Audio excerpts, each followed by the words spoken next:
Allons enfants de la patrie, le Dieu de roi est arrivé.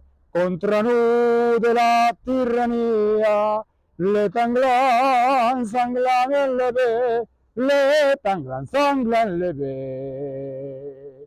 Entendez-vous de la campagne, mégicifères soldats, ils viennent jasquidens bras, évoquer nos vies, nos montagnes. Oh mes citoyens, formez vos bataillons, marchons, marchons, qu'ensemble pour avant de nous sillons. Oh mes citoyens, formez vos bataillons, marchons, marchons, qu'ensemble pour avant de nos sillons.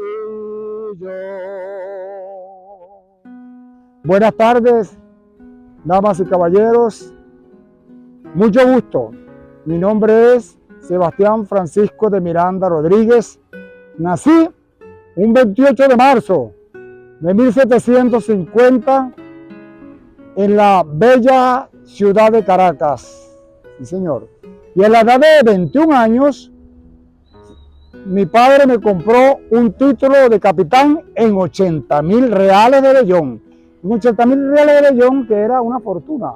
Y de esa manera adquirir la patente para entrar al ejército y al ejército español, porque no había otra manera de hacerlo.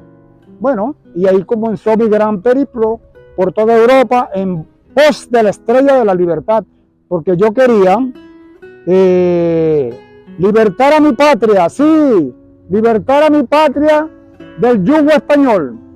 Y comencé a adquirir libros, comencé a aprender francés, comencé a aprender muchos idiomas, los cuales me iban a permitir entrar a las cortes y hablar con los diversos diplomáticos, políticos de relevancia, los grandes gerifaltes de la política internacional en ese momento, para así adquirir la manera de venir posteriormente y libertar a mi tierra, libertar a la América Latina, porque yo quería la América Latina, la América toda libre, desde el Mississippi hasta el Río de la Plata, el Gran Incanato. Y esta gran república iba a tener, como ya lo he dicho, el poder ejecutivo iba a estar representado por un inca, el incanato, ¿verdad? Y esa era mi meta. Y así, bueno, de esa manera comenzaron mis luchas. Estuve en los 3 acontecimientos más importantes que modelaron la historia universal: la Revolución Francesa, la Revolución Norteamericana y la Revolución nuestra. Y aquí estoy con ustedes, contándolos. Y ustedes, queridos amigos y amigas, están hablando con el hijo de la panadera. Sí, el hijo de la panadera. ¿Por qué me dicen el hijo de la panadera? Pues muy bien, porque en mi casa se hacía pan y se vendía tela.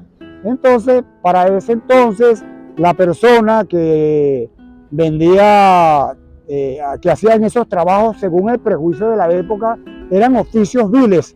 Y los mantuanos le hicieron un gran desprecio a mi padre en ese entonces, porque nos consideraban blancos de orilla. He ahí el meollo del asunto, lo que me catapultó a buscar ese camino de la libertad. Bueno, mi padre, Sebastián de Miranda, nativo de La Orotava, del Valle de La Orotava, oigan bien, en un sitio exactamente que se llama Ico de los Vinos, en Tenerife, en la capital de Canarias. Ahí nació mi padre y luego él emigró a Caracas y desposó a una joven caraqueña de origen portugués, Francisca Antonia Rodríguez, que era mi madre. De ahí nacimos. nueve niños, 9 hijos, 9 vástagos de esa gran familia. Y yo soy, por supuesto, el primogénito quien le está hablando, de verdad. Y bueno, fue maravilloso ese viaje. Conocí muchas ciudades, aprendí varios idiomas, como ya les he dicho. Hice la bandera, compré los 3 barcos para libertar a mi padre, por cierto. 3 barcos, el Leander, el Bacchus y el Vi. Es necesario, queridos amigos, que nos aprendamos estos 3 nombres. Leander, Bacchus y el Vi, porque se ha hecho mucho énfasis en los 3 barcos de Cristóbal Colón que vinieron, pero vinieron y causaron un genocidio, porque no es mentira, eso no es mentira lo del genocidio. La Niña, la Pinta y la Santa María, por cierto, que nos ponían a hacer planas, a cualquiera de nosotros nos ponían a hacer planas para memorizar con creces esos nombres, pero yo quiero que mis barcos también sean recordados, el Leander, el Bacchus y el Vi. Cuando hice el gran recorrido por Europa, en Dinamarca, en Denmark, como se dice en inglés, yo llegué a Dinamarca, justo al Castillo del Sinor. En el Castillo del Sinor, donde según la leyenda es el escenario de la tragedia de Hamlet. Y me acuerdo que sería más o menos como a esta hora, como la 1 de la tarde, que yo llegué y mi ayudante me dijo, señor Miranda, porque aquí usted no se sabe el ser o no ser de William Shakespeare. Y yo le dije, mira, casualidad, sí me lo sé. ¿Y por qué no lo dice? Bueno, lo vamos a recordar. To be or not to be? That is the question. What it is not in the mind to suffer the sleep and to suffer through your fortune, or to take comes again so see your trouble, if by your person in vain, to die, to sleep no more. If by sleep to say when the heart pain, the thought and natural shock that flesh head to, is the consummation the bottle to wish, to die, to sleep, her chance to sleep. That's the rap. For in the sleep post that what dream may come when we have suffered the mortal cold. Mogibas post, that is the respect that may calamity of some long life. For who will bear the whips and scourges of time, the oppressor wrong, the proud men continually, the insolence, the suffers and the scorn, the patient merit of an unworthy pay, when he made his quiet camegus a bell button. And so fair.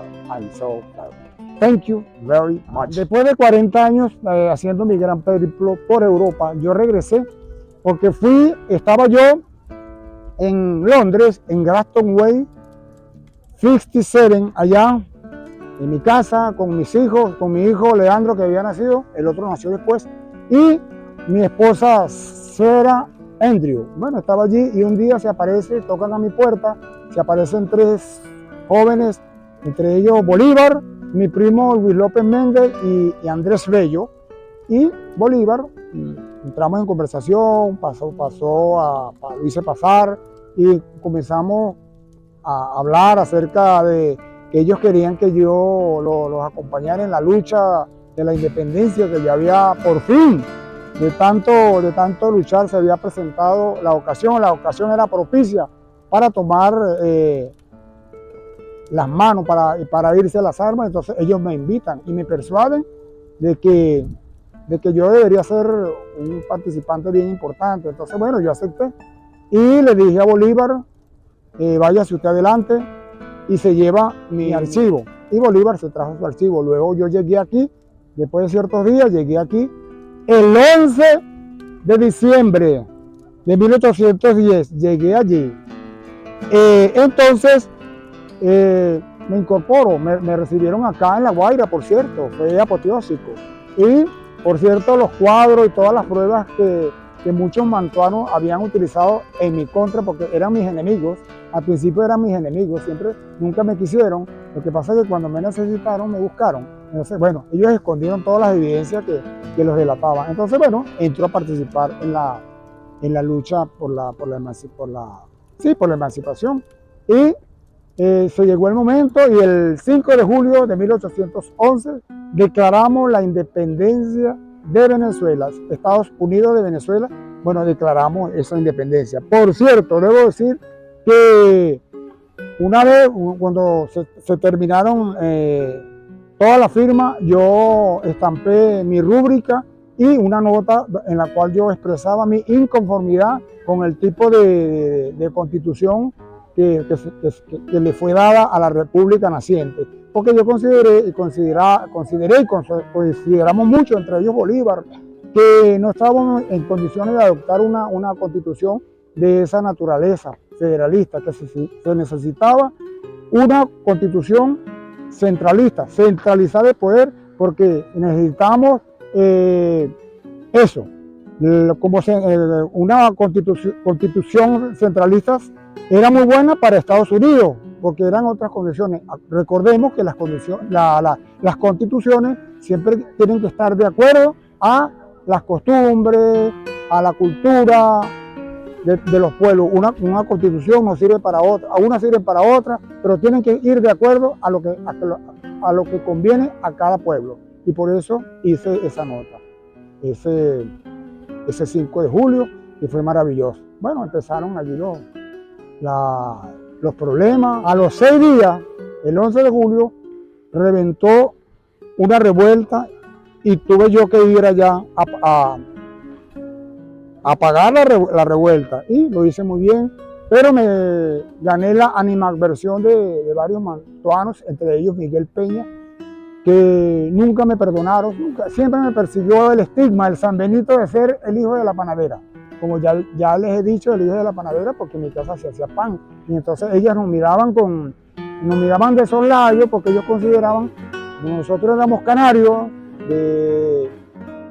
blancos de orilla, entonces no podíamos alternar con ellos. Y es ahí el meollo del asunto. Siempre me persiguieron por eso, siempre me persiguieron, nunca me lo perdonaron.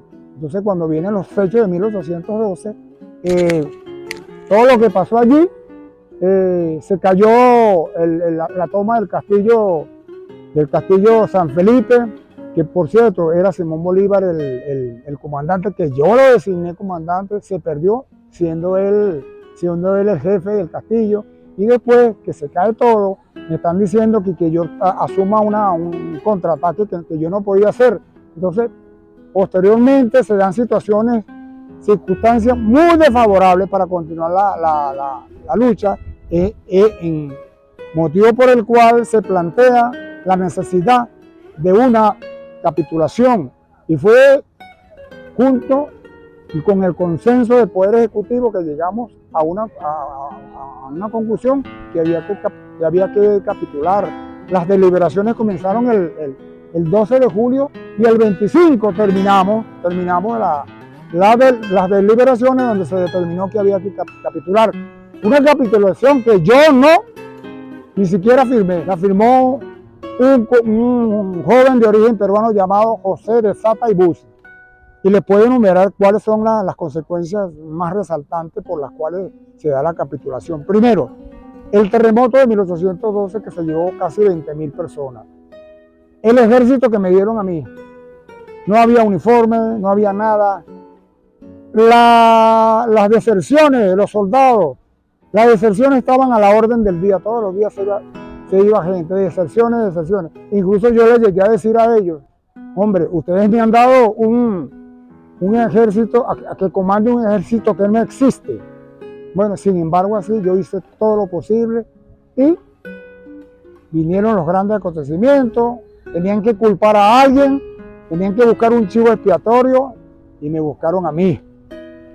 Me buscaron a mí y me enviaron para la Carraca, y allí entregué mi vida.